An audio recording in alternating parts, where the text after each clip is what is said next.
There is something particular about dying in public, not the publicity of it, the newspaper headline, the breaking news ticker. Canadian Owen Hart, known as the Blue Blazer, was killed performing a pre-match stunt. But the specific reality of an audience, watching, in real time, not yet understanding what they are seeing.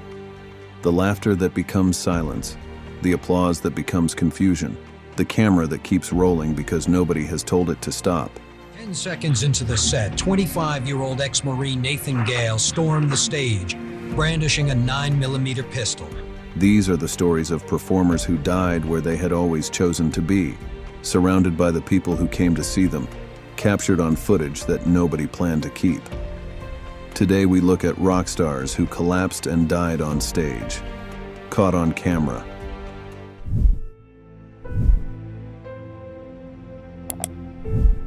He was 3 minutes into the first song when Nathan Gale rushed the stage. Damage Plan had just begun their set at the Alrosa Villa nightclub in Columbus, Ohio, on the night of December 8, 2004, which happened to be the 24th anniversary of the murder of John Lennon, though nobody in the room had that date on their mind yet. The crowd was about 400 people in a venue licensed for 600.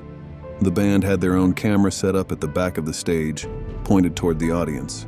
It was rolling. Darrell Abbott, known as Dimebag, had been one of the defining guitarists of the 1990s. Pantera, the band he built with his brother Vinnie Paul, had redefined what heavy metal could sound like, with a power groove precision that still sounds exactly like itself and nothing else. When Pantera dissolved in 2003, the Abbott brothers formed Damage Plan and were in the middle of their first tour. The show in Columbus was a regular Tuesday night stop. Dimebag had just been backstage with his brother, watching the opening band, laughing. He went on in a good mood. What followed is documented on the stage camera. Nathan Gale, a former Marine whose mental state had deteriorated significantly, believed that Pantera had stolen his song lyrics.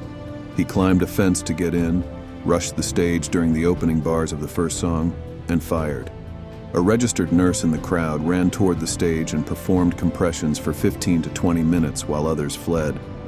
A Columbus police officer entered through the back of the venue and ended it.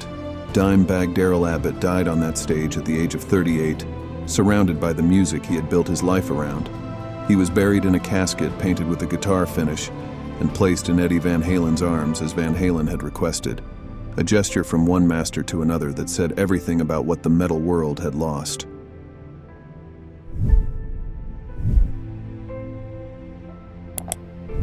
The boy or the girl didn't have to turn around and say to the father, what did he mean by that? Because there was nothing blue or suggestive, just clean humor. He was in the middle of his cape routine. Tommy Cooper, the 6'4" Welsh comedian in the red fez, whose entire act was built around tricks that failed and jokes that arrived sideways, was performing live on British television on April 15, 1984, before an audience in Her Majesty's Theatre in London and 12 million viewers at home. His comper, Jimmy Tarbuck, was hidden behind the stage curtains, handing props through that Cooper would then pretend to pull from inside his flowing cloak. The gag built slowly. A paint pot, a plank of wood. The punchline was going to be Tarbuck himself walking out with a stepladder. They never got to the stepladder. Cooper said what appeared to be "thank you, love" to his assistant, then dropped onto his haunches. The audience laughed. Of course they laughed. This was Tommy Cooper, and Tommy Cooper fell down. The falling was practically his signature. His legs twitched through the curtains as stagehands began pulling him backstage. The audience continued to laugh, assuming it was the punchline. Only the director, watching from the control room, understood immediately what was happening because Cooper had collapsed mid-sketch rather than at the end of it, and the director cut to a commercial break 8 minutes early. Behind the curtain, Jimmy Tarbuck could hear them trying to revive him. He later called it the saddest night of his career. The show continued after the break, with the next act performing in front of a drawn curtain while medics worked behind it. Cooper was taken by ambulance to Westminster Hospital, where he was pronounced dead on arrival. He was 63. LWT maintained for years that he had died in the ambulance. People who were in the theater that night are less certain. What is certain is that 12 million people watched it happen, and the vast majority of them were still laughing.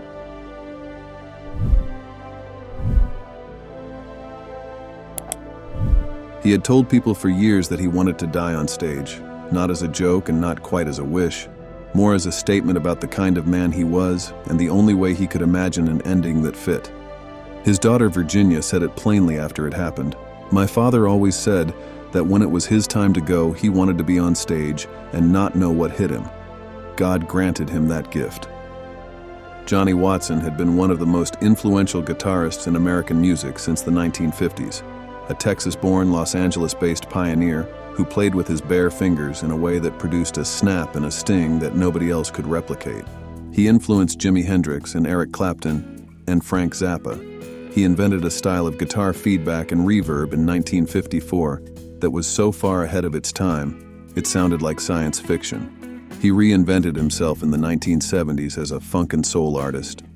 A guitar from my grandfather, who was a spiritualist minister. And when I inherited his guitar, my grandmother told me, don't play any blues on the guitar.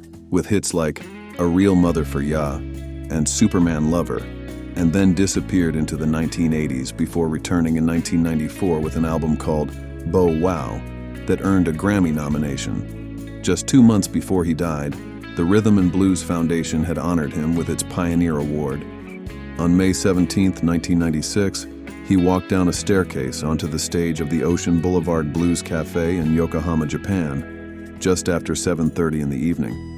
He launched into Superman Lover, his opening number, a song he had been playing for 2 decades. He sang the first verse. Then he made a gesture as if pushing the microphone stand toward the audience. His hand went to his chest, and he fell backward. Band members began compressions while the crowd watched. Paramedics worked on him in the ambulance for half an hour. He was 61. One of his bandmates told the audience 2 days later, "Johnny once said that if he died, he wanted to die on stage." The last words some witnesses reported hearing from him before he fell were 4 words that sounded almost like a title for everything that followed. "Ain't that a bitch?"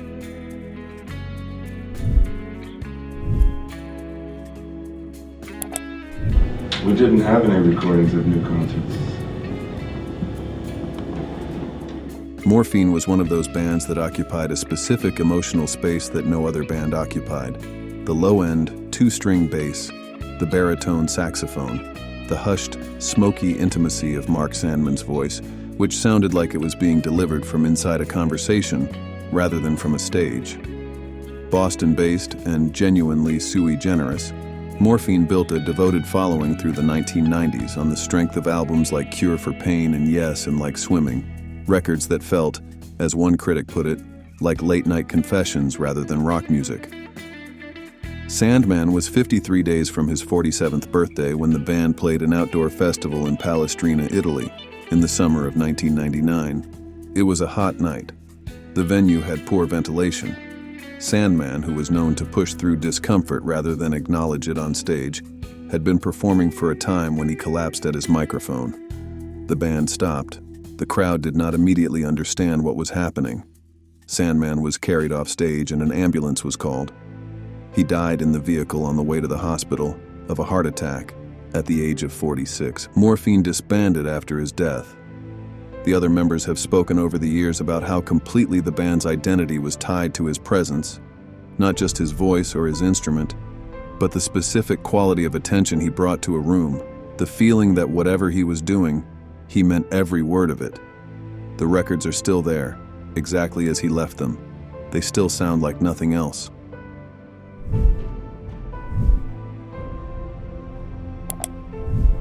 He had joked for years that if he was going to die, he wanted to die on stage. The people who knew Colonel Bruce Hampton took this less as gallows humor and more as an accurate statement of priorities. He had spent 50 years as the godfather of the Atlanta jam scene, a musician's musician whose influence stretched from the Allman Brothers Band to Widespread Panic to Fish, and who seemed to exist in a permanent state of eccentric, generous, live-or-die performance. He called himself Colonel Hampton B. Coles, retired. He played a small guitar he called a chazoid. His band names over the decades included the Late Bronze Age and the Aquarium Rescue Unit. He was, in the most specific sense, an original. Isn't that weird? Nowhere and now here are spelled the same. So we, I promise you, are nowhere. And we're now here in nowhere. On May 1st, 2017, the day after his 70th birthday, his friends threw him a concert. Hampton 70. A celebration of Colonel Bruce Hampton took place at the Fox Theater in Atlanta, a sold-out show with 30-plus musicians on stage at various points. Members of Phish, Widespread Panic, REM, Blues Traveler, the Tedeschi Trucks Band, the Allman Brothers, and more. Billy Bob Thornton was on the bill. The crowd of 5,000 chanted his name throughout the night. Hampton performed a 20-minute set early on and then watched from a chair on stage, beaming. For the encore, all 30 musicians gathered and launched into Bobby Bland's Turn on Your Love Light. Hampton stood at the center of it, pointed to 14-year-old guitar prodigy Brandon Niederauer to take a solo, and then went to one knee. He draped his arm over a stage monitor. Nobody moved. The band kept playing for several minutes before they stopped, because nobody could tell with Bruce Hampton where the performance ended and something else began. It wasn't the first time any of us had seen him on the floor like James Brown, said drummer Jeff Sipe. When they finally stopped, EMTs rushed on. He died at Emory University Hospital a few hours later. John Bell of Widespread Panic said that Hampton went from fully present in this world to fully present in another world, with very little in the middle. It is difficult to imagine a better description of the man or of the night.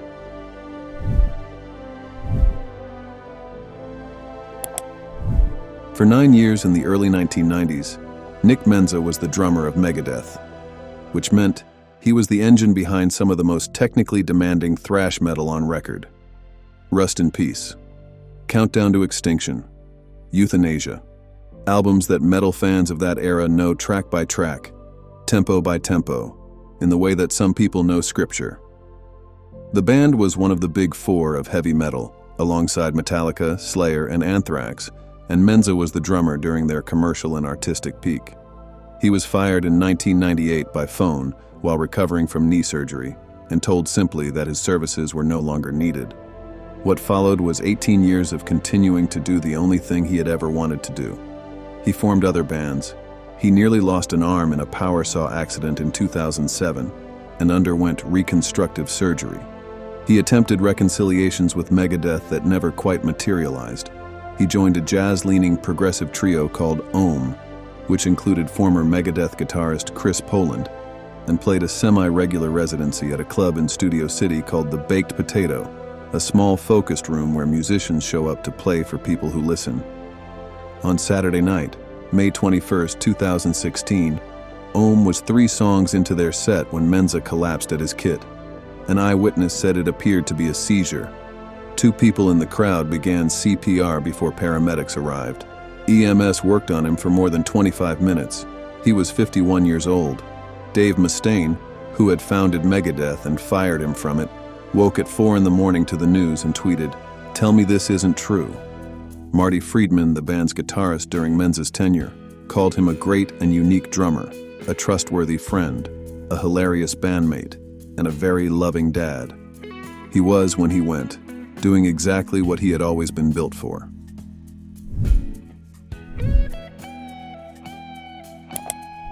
The thing about Tiny Tim was that the act was always stranger than it looked. Herbert Carey, who performed as Tiny Tim, the long-haired falsetto ukulele player who had appeared on The Tonight Show with Johnny Carson and married his girlfriend Vicky in front of 40 million television viewers on that same program in 1969, was not a novelty act who had stumbled into fame. He was a genuine archivist of early 20th century Tin Pan Alley music, a scholar of an era that almost nobody else was paying attention to, who had found a performance persona so strange and committed that it had briefly made him a cultural phenomenon.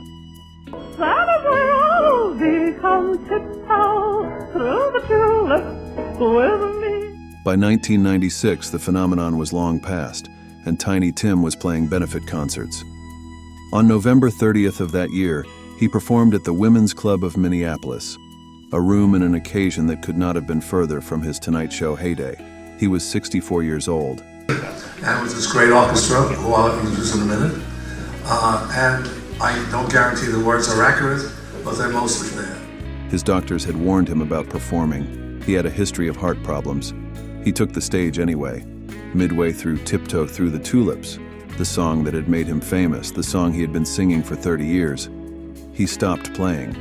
He leaned toward his wife Susan, who was in the front row, and said he did not feel well. Then he collapsed. The audience gasped. He was carried off stage. An ambulance was called.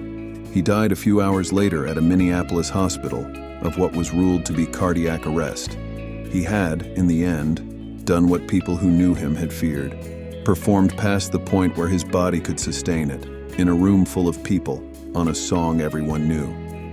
The image of him on stage, mid-verse, stopping suddenly.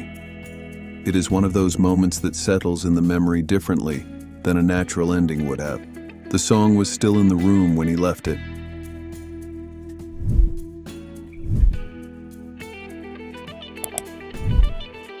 He was not a rock star, strictly speaking. But what happened to Owen Hart on May 23, 1999, at the Kemper Arena in Kansas City, Missouri, was witnessed by a live audience of more than 20,000 people and broadcast on pay-per-view television to viewers around the world. And it belongs in the same conversation. The conversation about performers who died doing what they loved in front of the people who came to see them while cameras rolled. Hart was a professional wrestler and one of the finest of his generation, technically brilliant, genuinely funny, a stunt he had performed before. A latch on the rigging released early. He fell 78 feet and landed chest first on the ropes of the ring. He died of internal bleeding caused by blunt force trauma. He was 34 years old. He had a wife, a 7-year-old son, and a 4-year-old daughter. The pay-per-view cameras had been pointed elsewhere. The fall itself was not broadcast, but the arena saw it. The audience went silent in a way that those present have described as unlike any silence they had encountered before or since. A ring announcer broke the news eventually, and then, after a period of uncertainty and confusion, the World Wrestling Federation made the decision to continue the show.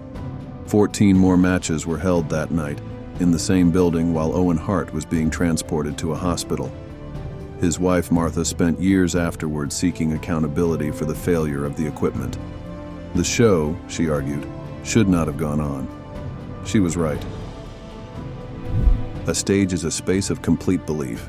When someone stands on one, everything they do is amplified. Every gesture, every note, every moment of hesitation. The audience gives itself over to the idea that what happens there is intentional, that it has been planned, that it exists for them. It is perhaps the only environment in human life where something as unscripted as a collapse can be received, for a few crucial seconds, as part of the show. The people in this video all knew what a stage felt like.